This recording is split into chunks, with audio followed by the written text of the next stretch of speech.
જયેશ રાદડિયાએ સમાજના 2% ટપોરીઓને લઈ કરેલા નિવેદનથી સુરતમાં અલ્પેશ કથિરિયાએ પ્રતિક્રિયા આપી હતી।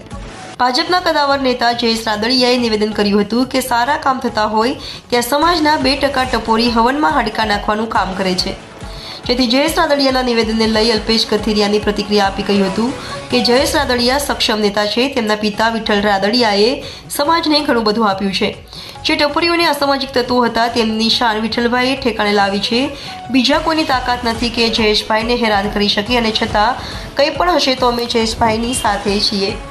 જયેશભાઈ તેમના પિતાજીના વારસાને આગળ વધાવી રહ્યા છે અને એમના સમર્થકો જ આવા લોકોને પાઠ ભણાવવા માટે કાફી છે તેમ કહ્યું હતું। હમણાં જે શાહી સમૂહલગ્ન જામકંડોળા મુકામે જે આયોજિત હતું ને આ પ્રોગ્રામની અંદર અને વક્તવ્યમાં આ વાતને ગણી છે। આ વાતને કઈ બાબતે એમણે કીધું છે, કયા ટપોરી છે, કયા વ્યક્તિ છે, કોણ છે, એમની કોઈ સ્પષ્ટતા નથી કરી। પણ આવા કોઈ પણ ટપોરીઓ હોય કે કોઈ પણ વ્યક્તિ હોય, જયેશભાઈ કે રાદડિયા પરિવારની સામે એ વિસ્તાર કે સમગ્ર ગુજરાતમાં કોઈ પણ પ્રકારની પ્રવૃત્તિ સાથે લેવામાં નથી આવતી અને સાથોસાથ આવા ટપોરીથી એમને કોઈ ફેર પણ નથી પડતો, કેમ કે આ વિસ્તારમાં એમના પિતાશ્રી આવા કેટલાય ટપોરીને બહુ ભેગા કરી દીધા છે। એટલે કોઈ પણ આવા અસામાજિક તત્વો કોઈ પણ પ્રકારનું નિશાન ઊભું કરતું હશે તો એને પણ સબક શીખડાવી અને શાંત કરી દેવામાં આવશે। અલ્પેશભાઈ, આપ પણ જે વિઠ્ઠલભાઈ પ્રત્યે ઘણા વફાદાર રહ્યા છો અને એમનું માર્ગદર્શન પણ મેળવ્યું છે। કઈ રીતનું ચરિત્ર હતું એમનું આખું અને કઈ રીતે જયેશભાઈને તેનો ફાયદો મળી રહ્યો છે?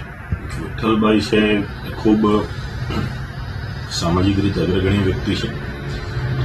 પાર્ટીમાં એમણે જ્યારે પણ જે પાર્ટીમાં હતા તે વફાદારી નિભાવી છે અને સમાજ માટે કરતાં પણ હું એમ કહું છું કે ખેડૂતના નેતા તરીકે, ખેડૂતના મસીહા તરીકે ખૂબ સારા એવા કાર્ય કર્યા છે। જ્યાં આપણા પવિત્ર ધામો છે ત્યાં ગુજરાત બહાર પણ પવિત્ર ધામો છે, સૌરાષ્ટ્રમાં ગુજરાતમાં પવિત્ર ધામો છે, ત્યાં ભવન બનાવવા લોકોની વ્યવસ્થા કરવી અને એના સૌરાષ્ટ્રમાં કહેવત હતી કે એમના ડેલે ગયેલો વ્યક્તિ ક્યારેય ખાલી હાથે પાછો ન આવે, કોઈ પણ કામ લઈને જાય, કામ કરના વફાદાર હતા અને એમના વંશજો તરીકે જ્યારે લલિતભાઈ, લાલાભાઈ, જયેશભાઈનું નેતૃત્વ કરી રહ્યા છે વિસ્તારમાં, એટલે ત્યાં કોઈ પણ પ્રકારની તકલીફો હશે તો અમે સદાયને માટે એમની સાથે રહીશું અને આ પરિવારે એક સમાજને નહીં સમગ્ર ગુજરાતીઓને ઘણું બધું આપ્યું છે, ત્યારે અમારી એક જવાબદારી બને છે અને કર્તવ્ય પણ બને છે।